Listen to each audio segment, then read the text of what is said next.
Bom dia, amigos, amigas, aposentados, idosos que estão nos assistindo.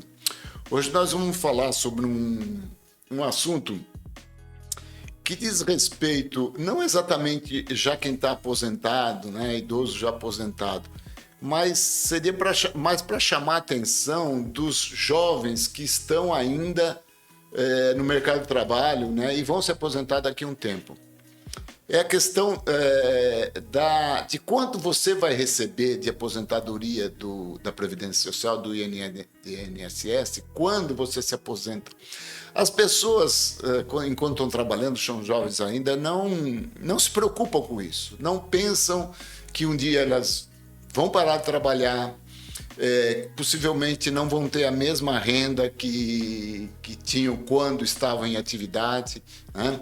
Essa renda vai cair, porque o INSS não vai pagar o que você recebia quando está ativo ainda. E depois de uma certa idade, talvez você não tenha oportunidade do mercado para voltar a trabalhar e complementar a renda, e mesmo porque você às vezes já está cansado e precisa descansar mesmo que se aposentou.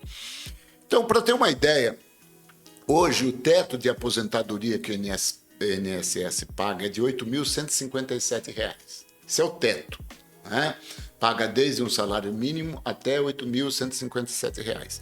Imagina alguém que estava trabalhando e ganhasse, vamos supor, um bom salário, ganhasse lá seus R$ 15 mil por mês, né? Suponha isso.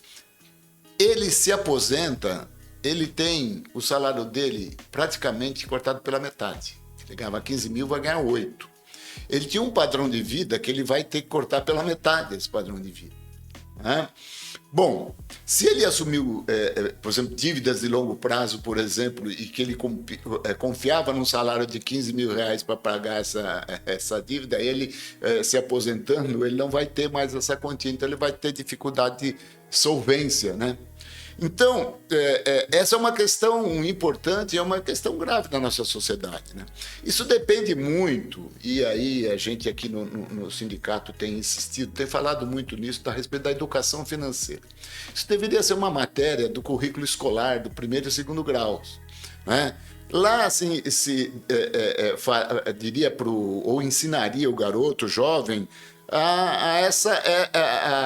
a esse caminho que ele vai ter na vida, que ele vai trabalhar, que ele vai se especializar, vai arranjar emprego, vai trabalhar, vai ter um salário, mas ele vai trabalhar durante 35 anos, né, que é o limite, é o mínimo hoje para se aposentar, e depois ele vai se aposentar e talvez não se aposente com o salário, né, que ele, como eu estava dizendo, com o salário que ele já recebia. Então ele precisa, durante a vida ativa dele, fazer um planejamento financeiro, né, para que quando ele se retirar do mercado de trabalho, ele tenha uma renda complementar além da renda, além da aposentadoria ou pensão que o INSS vai pagar, né? Isso para manter um mínimo de padrão de vida que ele tinha quando estava na ativa. Então, isso depende de uma educação financeira. Então, as pessoas, durante a vida ativa, ela tem que prever isso, né? Ela tem que guardar um pouco para o futuro, para quando ela parar de aposentar. A gente sabe que isso é difícil, né? Nós temos num país que o salário mínimo é bem baixo. Imagina quem ganha R$ 1.518 por mês e mora numa cidade de São Paulo. Imagina se ele pode guardar alguma coisa para aposentadoria. Isso aí é impossível. Quase não dá para ele comer. Então, ele não vai fazer isso. Então, isso é a primeira barreira. Se a gente elevar um pouco esse padrão, o salário médio do brasileiro, né, até isso contabilizado até o ano passado, né, final do ano passado, 2024, era de R$ 3.280 por mês. Também não é alguma coisa expressiva. Então, quem ganha R$ 3.280 por mês, será que tem condições de, além do INSS que paga compulsoriamente, que vem descontado lá no olerite dele, guardar um pouco para o futuro, para quando se aposentar? Também é uma coisa difícil, né? Então, principalmente se ele vive numa grande cidade como São Paulo, por exemplo, São Paulo, Rio de Janeiro, Belo Horizonte, Porto Alegre, etc., que a vida é cara, né? Então é difícil guardar dinheiro. Mas é necessário. Então, o que a gente aconselha é se essas pessoas que têm um salário por volta disso ou um pouco mais fazerem, é que dá uma espremida e deixar sempre guardado alguma coisa, né? E aquilo vai acumulando, aquilo está aplicado, vai rendendo juros e no futuro ele vai ter, quando se aposentar, algum recurso para complementar a aposentadoria dele. É isso. Isso chama-se de uma previdência privada, né? E essa previdência privada não precisa ser necessariamente as previdências privadas que os bancos vendem.